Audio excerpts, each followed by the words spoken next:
Hello everyone, my name's Lucy Kirkham. I'm the Nursing and Midwifery Lead for IPE and I'm just here to introduce your upcoming IPE module to you. I've got about 15 minutes to explain it all to you. If you need to press pause through the slideshow, just feel free to do so to read some of the slides and take a bit more time over it. Okay, so we're going to just learn about what is IPE and why we're doing it and what's going to happen in IPE week.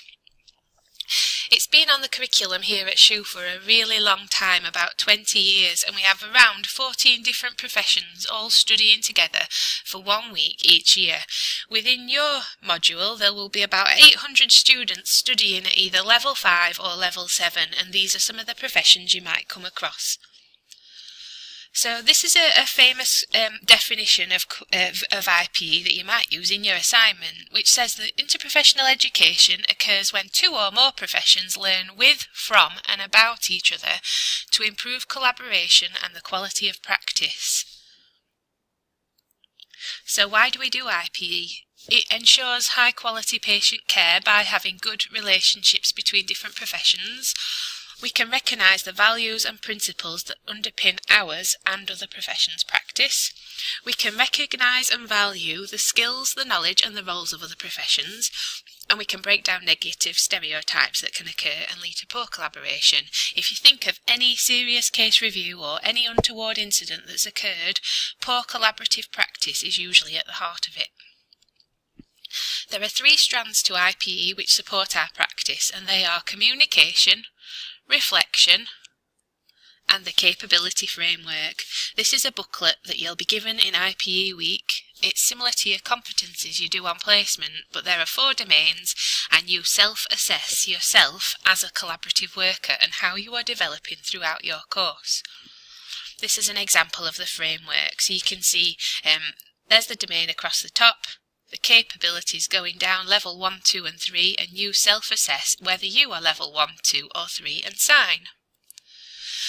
I'd like to encourage you to get a Twitter account and engage with SHU IPE on Twitter. It's a really vibrant community that we've got going, not just within SHU but extra within the NHS and across the UK. People join in and discuss subjects relevant to IPE with us. So this is a quick sort of step-by-step of how to get on Twitter and how to engage and the types of people that you might want to follow. And an @ sign is the page and a hashtag sign is like the news feed, so you're finding anything that's got that word in it. Here's a quick screenshot of the SHU IPE Twitter feed. You can see there's lots of different professions from lots of different organisations getting involved there. Here, to give you a bit of an idea of what IPE week is like, is an example of an activity that we sometimes ask our students to undertake, and if you want to, you can have a go and post the results on Twitter so that you can get a bit of a discussion going that way in the run-up to IPE week.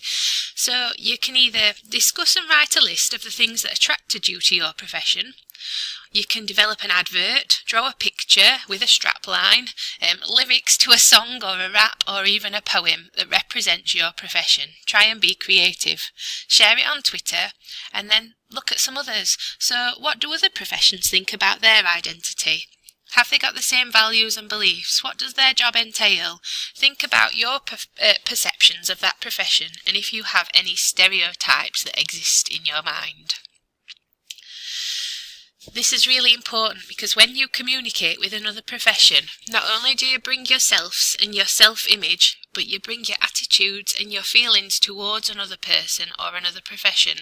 You ever tried to talk to someone and you've just got the impression that they are too busy and too important to talk to you, or that they're not very confident, or that they're not interested, or were they really warm and receptive and enthusiastic and engaging and listened to what you had to say?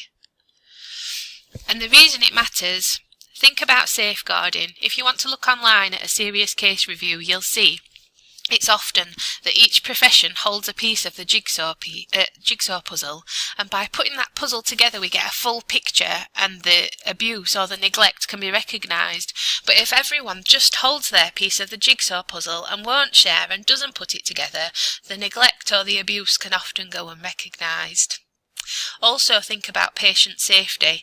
If you want to, go on YouTube, type in Martin Bromley a routine operation, or Gina's story, and these are two really good examples of how interprofessional education could have impacted upon safety and patients and the care that they received.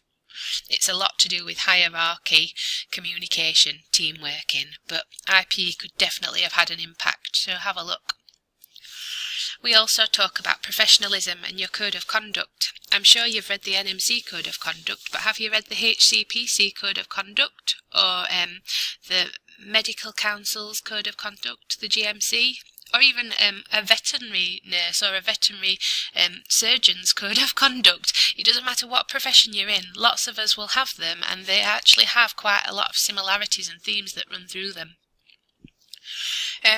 We also talk about ethical decision making and the values that our profession holds, and what's a priority to one might not be a priority to another, but we have to have respect for the individual and for their priorities, and listen and talk, and not sort of be prejudiced or disagree with someone without listening. Here's another example of an activity we would undertake in IPE week.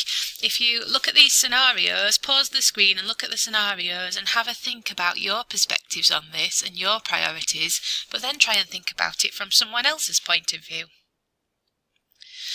So the bit that you really want to know about is your IPE week. Soon you're going to attend your own IPE week where you will study for 2 days in groups, and then you will have an interprofessional conference on the Friday. It's a really fun day, and here's a video to give you a bit more information about it.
Okay, so that's the conference. Hopefully you're looking forward to it. That will be on the Friday. The other 2 days of the week you'll be in class where you'll be given information about your assignment. You'll do some really good fun activities, and then you'll be put in small groups to develop a little presentation for the conference. The module leader is Jo McNamara, so if you've got any questions at all, do get in touch with her beforehand, but hopefully this will give you a bit more information too. So on the conference, on the day of the conference, you'll arrive in the morning and receive a handbook that will be your guide for the day. You'll have a 10-minute welcome lecture, and then you'll rotate round one of the following. You may have a presentation from a keynote speaker. You might be delivering a presentation to a small group of students that was developed during your teaching days, or you will rotate round skill suites from different professions learning about fun parts of their job. So that might be, for example, the child nurses do a distraction techniques suite where they teach you about how to distract children who are frightened when they've been admitted to hospital. There's some really fun things, and then at the end of the day you will do networking and a bit of an evaluation before you leave. Your assignment will be introduced to you in IPE week by your facilitator, but it's on Blackboard for you to have a look at now, and don't worry about that at all because they'll explain loads to you on the day. You've also got tons of resources on Blackboard. The module leader does a webinar and a screencast. You're entitled to an hour of support from your marker via various different routes, and you're going to go over it all in IPE week with your marker. But basically it's just going to be a reflective journal discussing how you are developing against the capability framework, and you'll use examples from IPE week to explain how you've developed. Okay, so thank you very much. We look forward to seeing you during your first IPE week. Please go and have a look at the Blackboard and find your staff details for the person that will be your facilitator. They're all on there under the staff details tab. Any questions at all, please get in touch with Jo. Hopefully everything's on the site though, and this little video and some of the activities we've introduced will give you an idea of what to expect.